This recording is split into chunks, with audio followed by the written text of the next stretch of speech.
Tired of wrestling with clumsy table creation in Adobe Dreamweaver? Let's turbocharge your workflow and learn the shortcut secrets to building tables like a pro. First, open Adobe Dreamweaver and create a new HTML document or open an existing one where you want to add your table. Now, the manual way, navigate to the Insert menu.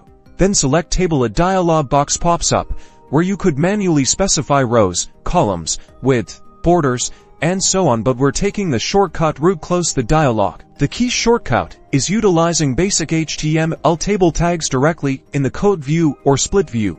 It's much faster. Start with the foundation, the table element, and its opening and closing tags. Next, we need rows. Each row starts with the TR tag. Within each row, we add our table data cells, indicated by the TD tag.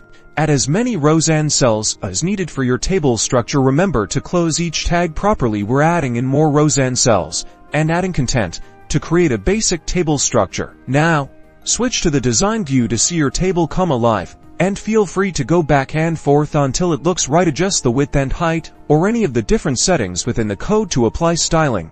Create a CSS class and use that class to style your newly created table. Congratulations, you've conquered table creation using shortcuts in Adobe Dreamweaver and streamlined your workflow. Now start building.